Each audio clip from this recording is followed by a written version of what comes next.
Now, I'm one of the first guys that would admit that rules are made to be broken. Look, I'm a kind of ask for forgiveness instead of permission kind of guy. But in this video, we're going to be talking about 4 unwritten rules for success in pressure washing, the stuff that no one's going to tell you. I've had my finger on the pulse for about 5-6 years now. Let's jump into the video. Before we jump into that, a word from our sponsor.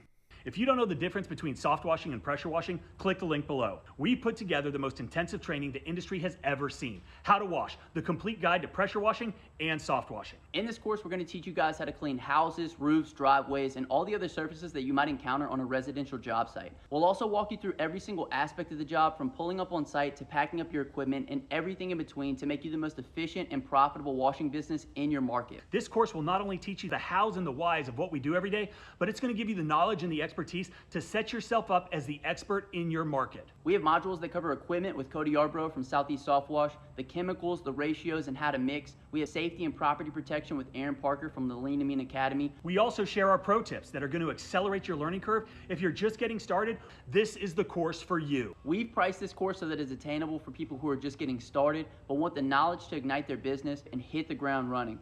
So click the link below to get started now. Good luck, and we'll see you on the inside. All right, guys, so the 4 unwritten rules, the code of the West. John Wayne would live by these rules if he did pressure washing. And the first one is never pull up another man's yard signs.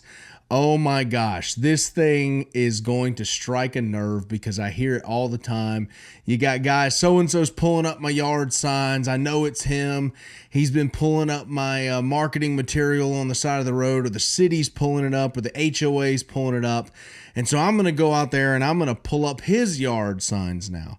And then we're going to start this miniature war to nothingness. All right, well, I just want to let you know, never do that. Never go pull up another man's yard signs.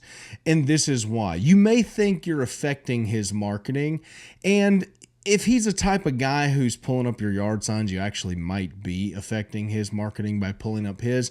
But you never want to stoop to that individual's level, simply because if you're that reliant on yard signs, it says something about you in your lack of marketing prowess. Look, yard signs are fine.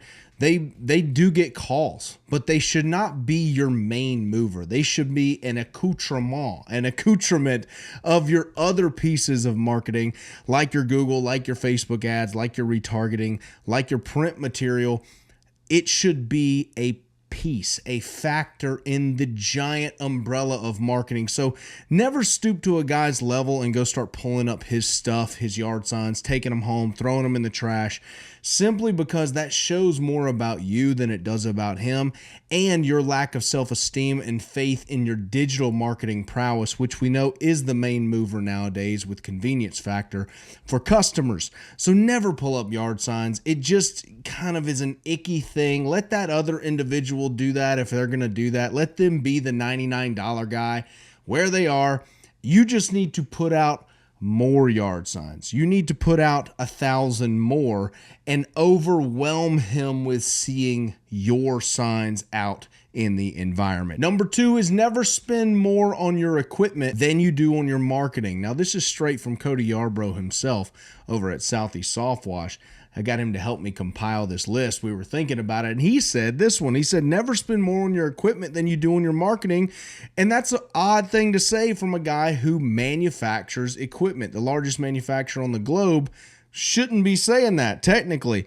But if you understand anything, is that usually guys in our industry who are ready to get in the business, they always get this backwards, and they invest heavy on equipment first. They'll invest thousands of dollars on equipment, and they don't even have a legitimate website. They don't even have a interest in learning SEO or content creation or any of the stuff that I teach. They have no interest in learning social media marketing or digital marketing or ads. That's where your interest in finances should go, to the tune of thousands of dollars, not on your equipment right off the bat. If you invest in heavy equipment right off the bat and you don't have the same amount of money to invest in your marketing to get this thing moving, you may find that equipment just sits in the driveway and gets sold on Facebook Marketplace at a loss 6 months later because you didn't have any jobs. Now look, at the end of the day, if no jobs are coming in, you got to be willing to get out and knock on doors and shake some hands hands, kiss some babies, okay? Sign some autographs if you need to, by God. You got to rustle up some business, however, but never spend more on your equipment than you do on your marketing. Number 3 is a customer's lack of planning on their part does not constitute an emergency on our part. I see this all the time in my email. Guys who are needing chemicals, they got the customer's upset. They're on a time frame. I told them I would be there, and they waited till the last minute, or they got a wedding this weekend. Well, first thing is they waited till the last minute to call you to get you to come in and clean their property. That's already an issue. Their emergency on their part does not constitute an emergency on our part. Their lack of planning doesn't constitute an emergency for us. So we're not going to rearrange our life and our schedule and other customers just to get them in there because they're hot-headed and want to be a little bit of a Karen. You want to definitely fit that person in. You want to get the money. You want to do the job in an excellent manner, and you want to make sure they're happy. But some customers can't be pleased. And they push this into their marriage as well, believe me. And they definitely want to purge all of that stress off on you, the contractor, to force you to do their bidding and be at their beck and call. We definitely want to do an excellent job for them, but do not let their lack of planning make your life hectic and an emergency. It's not. So tell them when you're going to be there. If you can't do it then, move them back a little bit. If they say, hey, I don't want to do the job anymore, good. I didn't want you as a customer anyway. You're kind of difficult to deal with, frankly.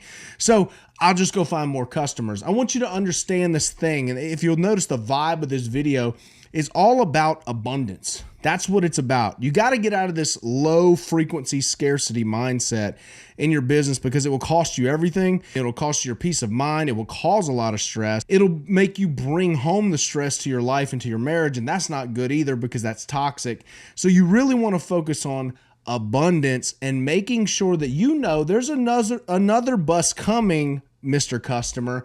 I don't have to be at your beck and call. Your lack of planning is not an emergency for me.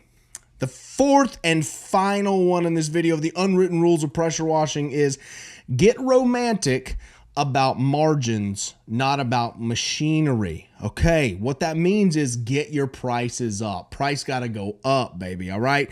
Get your prices to a level where the customers are closing at 50%, 40% is fine, but you want to make sure that when you're pricing these jobs, you're a little uneasy, right? You need to feel a little bit like it might be too high. That's probably the perfect zone. Not to where you're gouging the customer, but your business has to be profitable, guys. I see so many of you out there charging next to nothing. You're rationalizing it too. You're defending it. You're willing to defend your lack of self-esteem in your pricing module. It's so terrible to watch, because look, I already know you're going to be out of business in 6 to 8 months. So you got to get your prices up. And what I like to say is get romantic about the margins, right? I'm trying to get more margin. I'm not trying to do more work for less money. I'm trying to take my family on vacation. I'm trying to be with my kids more. I'm trying to be with my girl more often. That's what I want to do. I'm not trying to live out here and die on this roof for said customer that doesn't care about me. So get romantic about getting your prices up, get the margin up. Don't get romantic about more and more equipment, okay? A small amount, a skid from Southeast Soft Wash, we see it all the time. With that skid, you can go make $300,000 a year gross in this business. Now, I know if you're doing it right, you're going to probably take home half of that net, okay? The rest of it's going to go to your marketing, maybe to your help, to chemicals, to gasoline, to equipment, to insurance, to all of those other pieces of the business, but the margins in this world are really good. So get romantic about getting your prices up, get that margin, and stop being romantic about the piece of machinery. Comment below the code.